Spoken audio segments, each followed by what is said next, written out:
viejo es el título de la última novela de Mauricio Rosenkopf. Es un tema en sí mismo, el libro, y es también un precioso vehículo para encontrarnos con Rosenkopf y hablar con él, porque siempre vale la pena. Que nunca falte, me sale decir. Así empieza Lado B.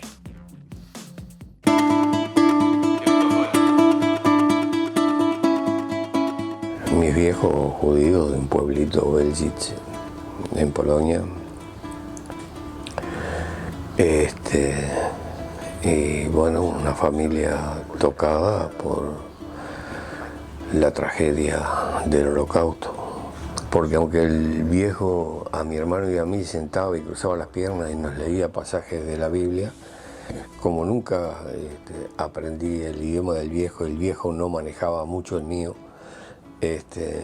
La Biblia todavía, el Viejo Testamento no lo tenía traducido. Va a llegar su silueta delgada, lánguido el braceo, el paso cansino, y se llenaba de duendes el camino y palomas y plantas saludaban alada.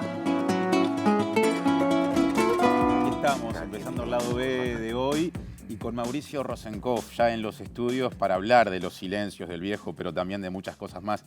Mauricio, buenas noches, bienvenido. Me siento como en casa, te das cuenta. En este espacio trillé como 4 o 5 años con el saludo que mandaste ahí del que nunca falte. Y además en la introducción esa música de Jaime, creo que no canta él, sino que yo digo unos poemas porque nunca me dejó cantar, no sé por qué. Bueno, tendrá sus motivos. Dicen que oído no le falta al hombre. Deja quieto, sí, pero el decir. ¿Esa música que escuchamos es parte de La Margarita o...? Es de La por otro lado? Margarita. Ajá. No, creo que la vi una mañana cuando iba al almacén. La tarde estaba llena de verano. La memoria por ahí la estoy peleando. Otros tiempos. Sí, pero fue un periodo muy lindo acá. Además hicimos otras cosas, pero esa marchó bien. Además era una cosa nuestra, de barrio. Óyeme, eso, con el Chopito llegamos al título en un boliche del Michigan, en Malvin. No donde está ahora, donde estaba antes, así que venimos de ahí, del mostrador. ¿Cómo es eso de que con el Chopo llegaron al título? Seguro, él era el productor del programa. De que nunca falte, el de programa que nunca falte, claro. Conduciste aquí. Y una vuelta, preparando el lanzamiento, cayó al boliche de Carlitos Graña, que es un monumento histórico nacional vivo. Y bueno, y en una de esas mesas peloteamos el título y ahí lo garabateé. Y aquel le metió cámara. Ese fue el comienzo y la primera misión. Le mandamos un abrazo al querido Sergio de Chopo, compañero. ¿Al Chopito? De TV Ciudad, exactamente. Compañero de TV Ciudad. No me digas, mira el Chopito. Yo estaba en una reunión con el viejo Atahualpa en la casa, en el apartamento, leyendo unos documentos. De pronto se entreabre una puerta y entra una cosa gateando. Ahí era el Chopo. Ahí lo conociste. Ahí empezó el programa. Ahí empezó él. Ahí estaba empezando él sus primeros pasos. Claro, claro. Y nunca tan bien dicho. A ver, en 2 minutos de charla hablamos de música que se hace sobre la base de algo que escribiste. Hablamos de televisión que hiciste y ahora vamos a hablar de un nuevo libro. Bueno, dale. ¿Cómo es eso de los secretos del viejo? Los silencios del viejo, me corrijo. Los silencios. Mira, pasa una cosa muy interesante. Uno se detiene a observarse a sí mismo y son generalizaciones. Todos los que estuvimos internados durante 12, 13 años, de alguna manera logramos extrovertir lo que pensábamos, lo que sentíamos. Es decir, no hay preso en este país que no haya dejado un poema, un cuento, una anécdota, un canto. Y de pronto se produce algo que te deja pensando.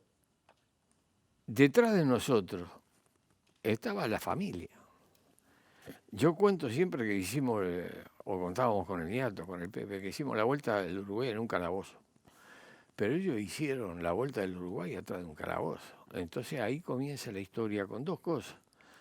¿Qué sentían? ¿Qué pensaban? ¿Cómo era su mundo interior en todo eso? Nunca lo tratamos.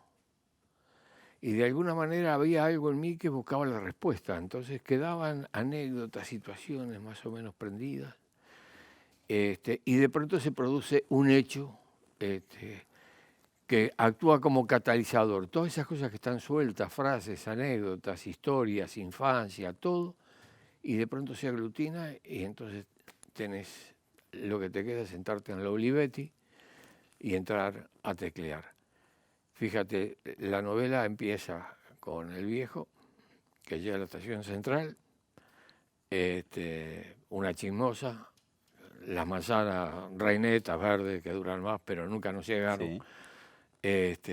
la muda ropa. Antes de subir al tren, con las dificultades de su edad, mira a ver si están la hermana del nieto, la madre del Pepe, porque ellos anduvieron juntos todo ese tiempo. Se volvía una especie de familia también. Claro, en el lugar donde se sentó, iba para Paso de los Toros. Estábamos ahí, que teníamos un alojamiento muy especial porque era bajo tierra, sin ventilación, Ajá. con las ratas que corrían por ahí. De los 12 años de reclusión como rehenes, ¿de qué periodo más o menos estamos hablando? De las fechas no, pero están amontonadas ahí. La mitad del camino. Digamos, ahí estuvimos años. Y bueno, entonces el viejo, no están, y me imagino los tres sentados cuando iban juntos, hablando, que parece que viene la Cruz Roja, que de pronto los llevan al penal, o de pronto me cobran, ¿qué sabes? Ay, qué horrible. Y no había más margen de conversación que eso. Las visitas, cuándo, cómo lo ve, todas esas cosas. Pero esta vuelta el viejo iba solo y estaba contra el ventanal. Entonces, todo el trayecto con los que suben y bajan, con un cantor ambulante que canta algo y después tira la gorra, y cuando llega el viejo, que el viejo le va a dar, le aprieta la mano y le dice fuerza. Es cliente ya de la visita a los presos. Entonces, esa ventanal, él no ve el mundo que está fuera del ventanal, sino que proyecta el mundo que está dentro, que es lo que nunca barajamos, lo que nunca escribimos, que lo tenemos presente. Y entonces pasa toda la vida por el ventanal del viejo, rumbo a, mirá vos, a una situación donde el viejo llegó a decirme una palabra, porque además seguía con su mundo interior, y en una visita mira para abajo como hablando consigo mismo. Dije, nunca pensé que mi vejez iba a ser así. Digamos, el viejo, toda la familia aniquilada, mi madre se quedó sin nadie, llegaban las cartas, se interrumpieron y solamente volvió y encontré algo que tenía que ver con eso, fíjate vos. Ajá. Una prima de un libro que el viejo no se llevó para el hogar de ancianos, y que un día se desvencijó un estante, cayó y que me quedó en primera fila un libro negro con un solo título en yiddish o hebreo, ajustado con cinta scotch, y ahí estaba la historia del pueblo del viejo. Y ese fue un episodio desencadenante de la novela. Claro, eso fue el catalizador que tuve. Y bueno, entonces se va desarrollando toda la historia, con la historia que está viviendo. Entonces, toda la novela se desarrolla en la memoria del viejo, en los recuerdos del viejo, donde intervengo yo, que soy heredero de las memorias. Es decir, inclusive me ha pasado que esta expresión de heredero de la memoria, hay algo que cuento ahí o que se cuenta ahí que tiene que ver con toda esta parte de la historia, que tiene que ver con la vida interior del viejo. En una oportunidad, un cineasta con la financiación de la Horta hace una película, está haciendo un documental que se llama Después de Treblinka o A pesar de Treblinka, es decir, los últimos momentos de Treblinka. Del campo de concentración y exterminio. De exterminio. Entonces, de pronto me pasa lo siguiente. Me llama Staffky y me dice que está haciendo eso, que se van a juntar los sobrevivientes del Holocausto en el Parque Rodó, en un lugar, y además quiere que yo participe y quiere entrevistarme.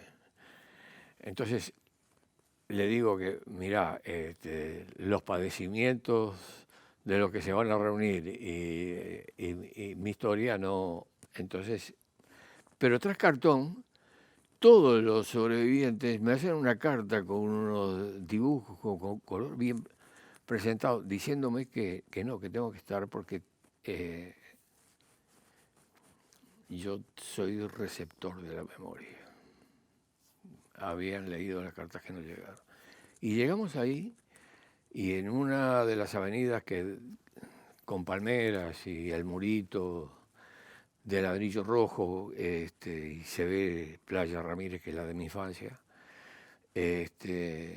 nos sentamos todos, están todos muy bien vestidos, nos saludamos, hay amigos del viejo ahí. Entonces me siento ahí, instala un riel, Stavsky se sienta frente a mí, un hombre delgado, alto, bien vestido, zapatos lustrados, y después todos los demás, que eran como 40, y me piden que lea algún fragmento de las cartas que no llegaron. Es decir, las cartas que no recibió el viejo, las entro a escribir como si fuera yo el que las escribe, que nunca se escribieron. Y cuento en el final de la primera parte del libro, en Treblinka, un alzamiento que consiguen combustible y todo eso, entonces articulan, se instalan, preparan una fuga y prenden fuego a los hornos crematorios. Entonces, bueno, ahí se produce, hay 2 guardias ucranianos, le quitan los fusiles, son 400 que rajan, sobrevivieron 20. Cuando termina eso, silencio, atentos, las cámaras, para Stavsky me dice, quiero presentarte a alguien, y el hombre que está frente a mí se para, me saluda, bueno, usted ya lo conoce, le dice a él, y me dice a mí, él es Gil Reichmann, uno de los organizadores del alzamiento en el campo de concentración de Treblinka. Nada menos. Ahora, ¿qué hay ahí? Yo no interrogues a la vida, mirá si te contesta, me decía el Macho Gutiérrez en el boliche. No sé, yo lo tomo como así, ¿cómo se produce eso? Y después ni te cuento, porque ahí él quería ir al baño y no sabían cómo, me dijeron a mí, porque la Intendencia, Cultura, sabe dónde están los baños. Entonces, vamos caminando, esquivando los troncos de los eucaliptos, las raíces, y llegamos a un lugar donde no había baño o despojo, pero había un depósito de envases vacíos y todo eso, y me dejaron en el muro de los lamentos al fin, donde había unos cosas, y ahí como la cosa más natural. Pero me fue contando historia mientras íbamos, que era la historia de mi familia, de cosas que me fueron llegando por ese documento que tradujo mi nieta, de una prima que dejó, sobrina de papá, que dejó testimonio en el Museo de la Shoah en Nueva York, que mi nieta encontró, le mandaron esos materiales, los tradujo, venía fotos de ella, y además una foto que es la tapa del libro. Bueno, que le pregunto, y apareció una foto, ¿y cómo es? Es como vos, me dice, pero es mujer. Esa, mira la... Y bueno, me fue contando. Mauricio, tu papá se llamaba Isaac, llegó como tanta gente siendo judío, si no me equivoco, en este caso de origen polaco. ¿Digo bien? Sí. Belzic, un pueblito cerca de... ¿Por qué los silencios? ¿Por qué porque ese es otra énfasis? observación, mirá, cuando salí lo fui a ver a los viejos. Bueno, no podía, hacía años que no nos veíamos. Después de tus 12 años. 13, gracias. 13. Te Esos saqué descuentos durante el partido me hubieran venido bárbaros. En ese momento varía mucho. Fuimos a la conventuales, yo no tenía donde vivir, me convertí. Habíamos terminado la conferencia de prensa y me llevan al hogar de ancianos, donde fueron a dar los viejos porque los desalojaron con amenazas, digamos. Del lugar, de la casa en la que de vivían. la casa donde vivían. Y para ellos fue como si se les hubiera cortado otro exilio, digamos. Claro, Porque en esto el ir y venir en el tiempo- barrio pasan las vecinas, cambian receta, traen una torta, Claro. una planta, mira acá está Cretona, Doña Rosa. Eso se terminó. Se terminó todo eso. Por las dudas, Mauricio, en esto de ir y venir en el tiempo, ese desalojo del que hablas se da aquí en Uruguay durante la dictadura. Garibaldi y lo 2877. sufren tu padre y tu madre. Recién ahora tiraron abajo la casa y... Bueno, llegaron, entonces, y los viejos no hablan. Uno dice, pero inclusive cuando los tenés, hay expresiones, y está ido, y bueno, estará, no les da, no se integran, pero no es cierto. Están viviendo lo que vivís vos hasta esta edad, y cuando tengas la edad que tenían los viejos, que yo lo estoy pasando, te encontrás con que las cosas más pequeñas están presentes, la vereda de la infancia, el primer amor, la internación en el hospital Pedro Vizca, que nadie se acuerda que existía. Me internaron con meningitis, de ahí que de bote. Y después toda la otra historia que estás contando. Bueno, el viejo también tiene la misma. Fíjate, una de las cosas que recuerda, porque no solo recuerda las tragedias del pueblo que se vacía, de las cosas que cuenta Sofía, mi prima, digamos, no ya la violación y todas esas cosas, sino cuando los mandan a un bosque, van caminando hacia un campo Maidánic que estaba cerca de Lublin, que es donde estaba. Y bueno, y ahí, en medio del viaje, que van todos cargando con los niños, hay un alto, se para, entran más oficiales antes de seguir, y a los gurises los revientan la cabeza contra los troncos. Entonces, después que sale y todo eso, cada vez que cuenta, que cada vez que oye llorar a un niño, tiene eso presente. Claro. Digamos, salió con vida, pero eso se le quedó adentro. Hay un trauma. Y eso, entonces, fíjate, bueno, y eso se va sumando. Y bueno, y ahí llega y tiene otros encuentros en el coso y bueno, y va para el cuartel. Y ahí una historia en el cuartel, una que no cuento ahí, pero que de otra novela, de algo real que pasó, que estaba denunciando, mirá vos, en los primeros tiempos ya, Selmar Michelini en el Parlamento, que me estaban maltratando y todo eso, hierro, intervenía, pero sobre todo Selmar era lo que me enteré.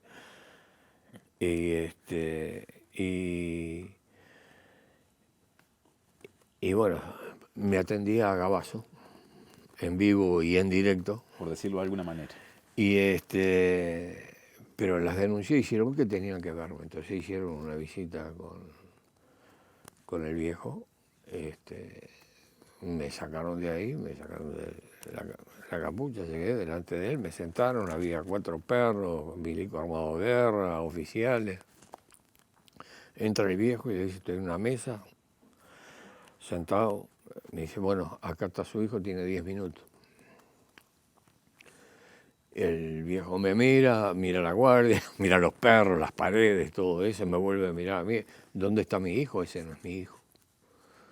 Los 10 minutos era para explicarle que yo soy yo. Así que esas eran las comunicaciones que teníamos. Su padre, usted lo acaba de decir, Mauricio, le hago esta acotación, por cómo procesó lo vivido, por sus características personales, optó, o por lo menos usted en el título nada menos del libro, lo recuerda así, por los silencios. Usted ha optado, hablando de estas vivencias durísimas también, por la palabra, por revivirlo de distintas maneras. Esta entrevista es uno de tantísimos ejemplos. ¿De dónde viene esa diferencia? ¿Por qué usted sí dice Digo que... estas cosas, estos golpes que la vida o estos traumas que genera la vida? Bueno, eso es Yo te cuento un par de conversaciones colectivas que tuvimos en los calabozos, que nos lo dimos las caras solo una vez. Habíamos reinventado el Morse y nos comunicábamos a través del muro. Y una vez discutíamos de política también. ¿Qué te pensás? Y bueno, una de las cosas que decíamos es que si alguno de los tres sale y en condiciones, iba a dar cuenta de todo lo que se vivió, tal cual fue.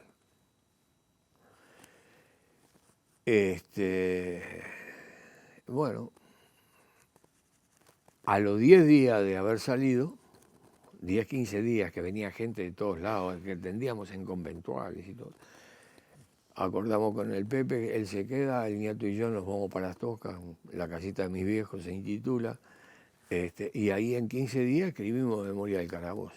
Entonces, el llamado que hacemos los tres ahí es que hay que construir un gran muro de testimonios para que nunca más. Y el año que salimos se salió el primer tomo del libro ese. Porque además otra de las cosas que habíamos discutido, cuál era nuestro papel en esa situación en ese momento, y coincidimos los tres, porque las ondas navegan, en una sola palabra, porque había que hacer, si no te quedabas sin dedo, resistir. Y esa fue la cosa.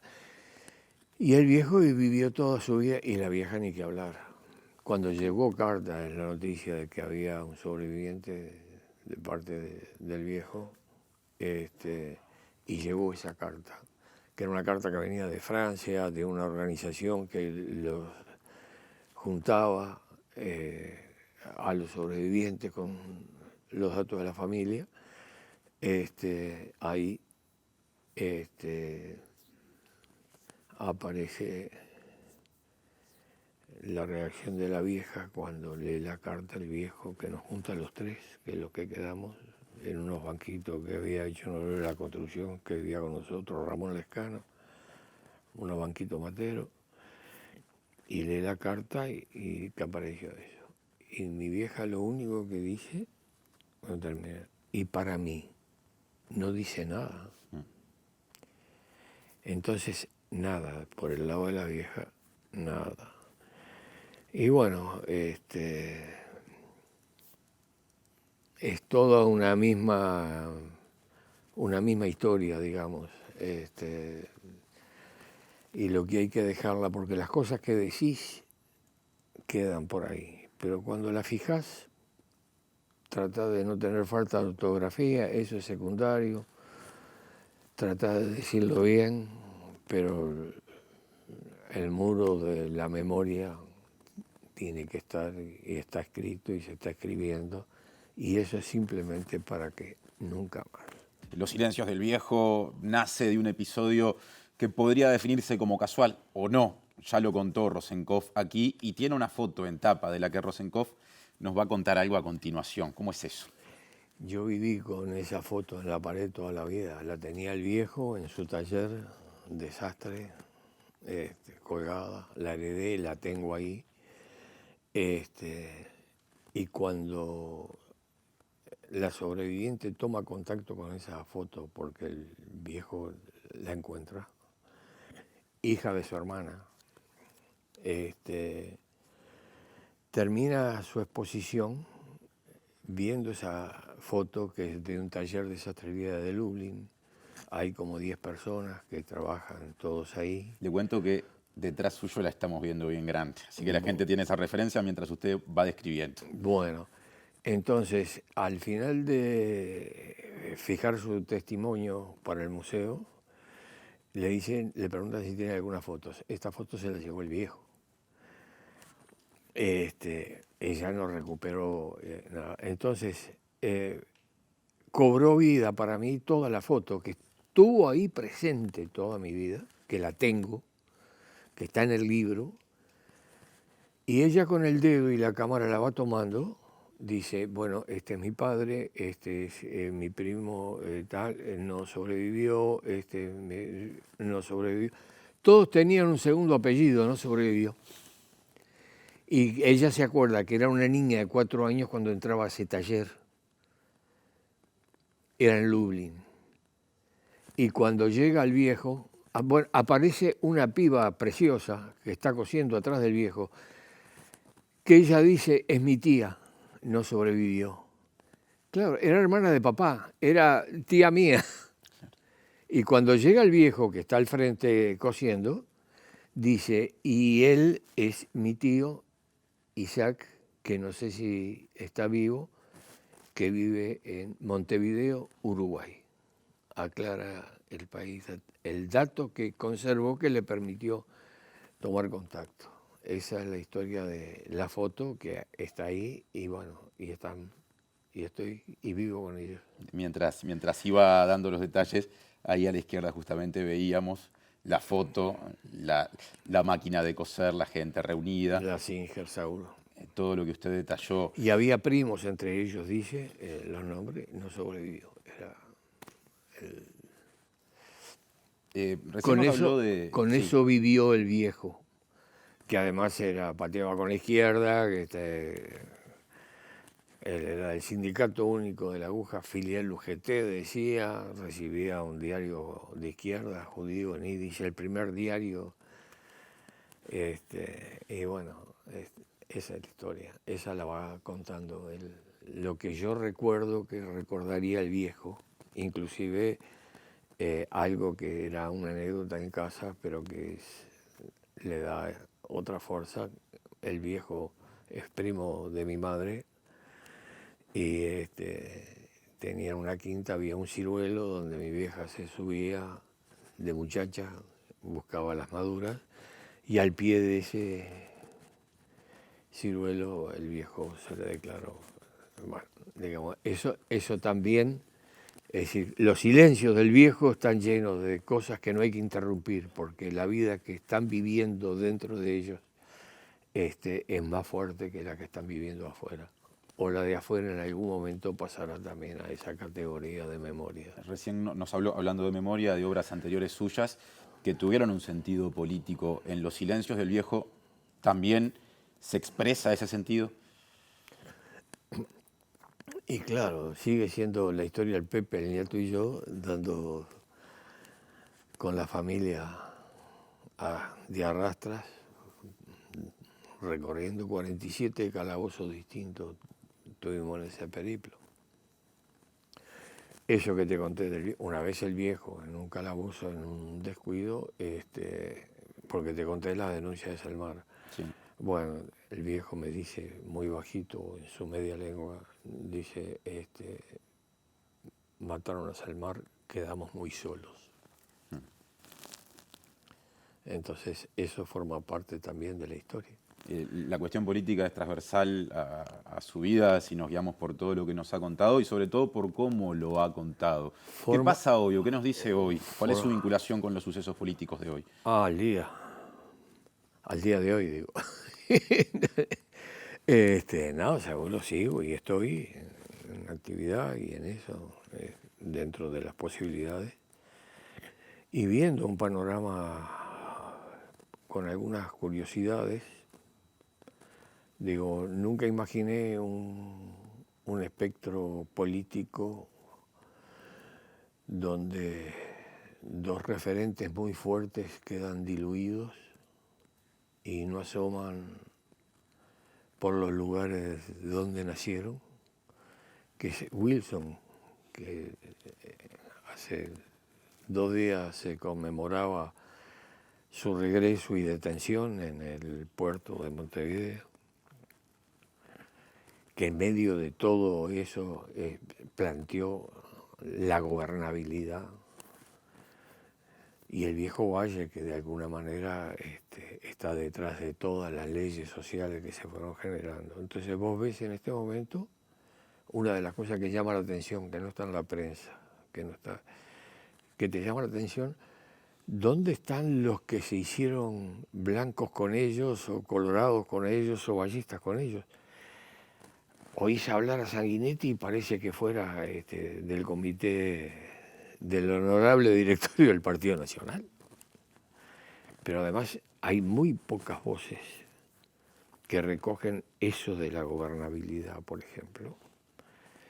No sé, dice, se han armado grupos que fueron, pero la esencia de lo que fue Wilson no la ves. Y eso es grave, pero además la sienten también los propios socios de la coalición, lo que crea un potencial de inestabilidad muy serio de parte de la estructura de gobierno.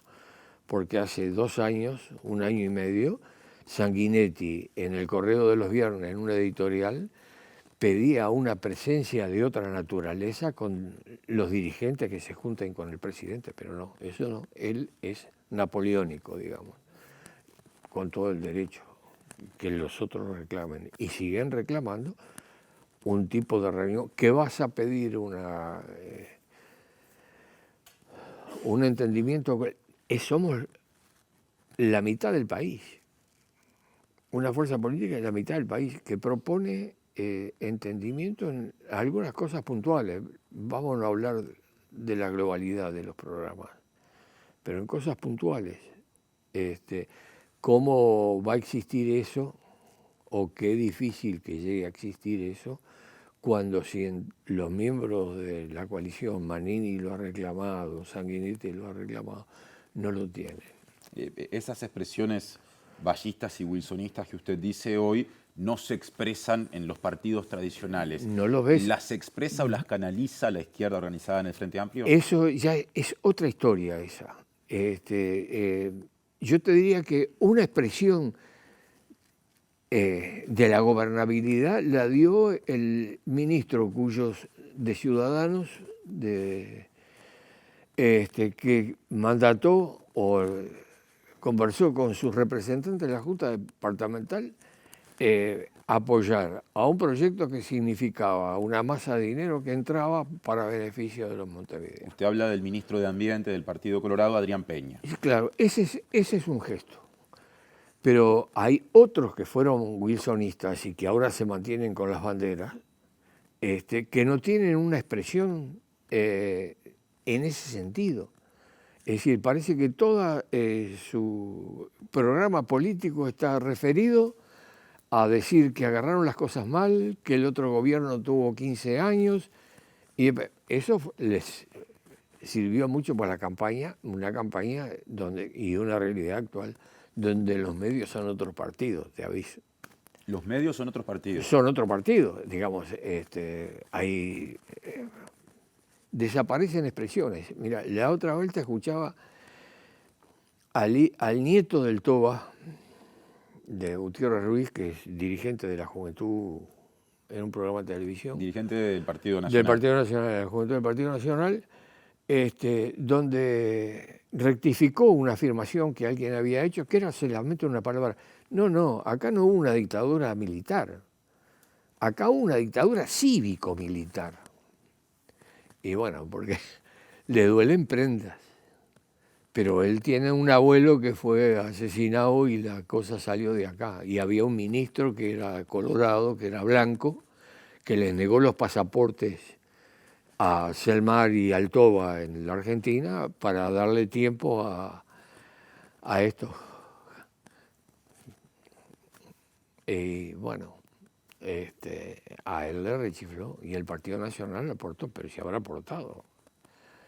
Nadie habla de Aparicio Méndez, ¿no? Fue presidente de la República en la dictadura cívico-militar. Blanco fue ministro de Relaciones Exteriores y además por todos lados.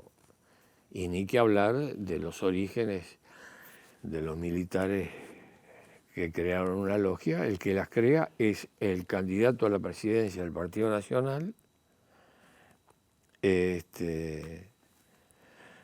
cuando Wilson era candidato, y él era la expresión del sector conservador, herrerista, Habla de Aguerrondo usted ahí. Seguro, Aguerrondo. Y Aguerrondo, bueno, y funda en el año 66 los tenientes de Artigas. Ahora, Rosenkopf, llegamos a este momento de la charla, luego de la última pregunta, en la que usted dijo que hoy los medios son partidos políticos. Por estas horas ha estado en Uruguay, invitado por una fundación vinculada al Frente Amplio, Pablo Iglesias, fundador de Podemos en España, fue segundo vicepresidente del gobierno español, hasta hace poco, del actual gobierno español que encabeza Pedro Sánchez, y dijo que a la izquierda en este tiempo no le alcanza con hacer cosas que puedan ser bien evaluadas, sino que precisa además mediatizarse para dar una disputa ante sectores conservadores que hoy tienen determinada presencia en los medios. Usted estaba hablando de eso. ¿Comparte esa visión? Sí, el concepto es compartible, pero los dichos de él no trascienden. Pero ¿qué puede aspirar si los dichos del Papa no trascienden? ¿Vos viste todo lo que dijo el Papa sobre la guerra de Ucrania y Rusia? Es decir, la mencionaron ahí como al pasar, es decir, que en la guerra no hay buenos ni malos, que no hay una Caperucita Roja y un lobo feroz, que estuvo hablando con un alto dignatario antes de que se produjera eso, preveniéndolo que esto podía ocurrir, diciéndole otras cosas, porque no se puede instalar bases de la OTAN como un perro que está ladrando hacia Moscú, porque ellos tienen una historia imperial. Entonces, todo eso que lo dijo el Papa, digo, yo no estoy diciendo si estoy de acuerdo, si es bueno, si es mal, lo dijo él, pero no está dentro de los dictados que tienen los medios, que además, ¿cómo no van a ser así si ahora, oíme una cosa, los uruguayos se pelaron para poder tener un cable y en el gobierno anterior, tanta cosa que dice, se instala y eso se paga con dinero de acá y ahora se lo están dando gratis a los medios. Pero ¿y entonces cómo comunica la izquierda en ese panorama que usted expresa con mucho escepticismo? Con militancia, ha sido una característica, se sale de los comités y se va a la calle. En estos fines de semana hay como 3.000 actos y reuniones y asambleas. Estamos adentro, ya discutimos lo que había que discutir, eso ya.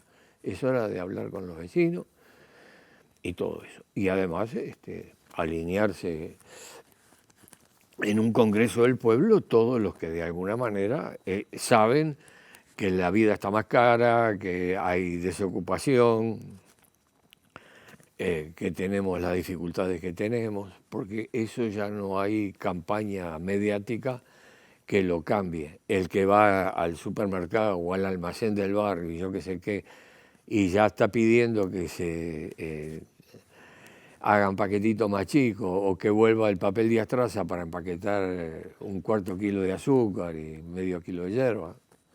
Esos lo sienten. Habló de la militancia recién, Rosenkopf, sobre el cierre. ¿Qué vínculo orgánico mantiene usted con la política, si es que lo mantiene? No, yo formo parte de eso. ¿Usted sigue siendo parte del Movimiento de Liberación Nacional? ¿Sigue manteniendo ese vínculo? Yo soy mira, con la humildad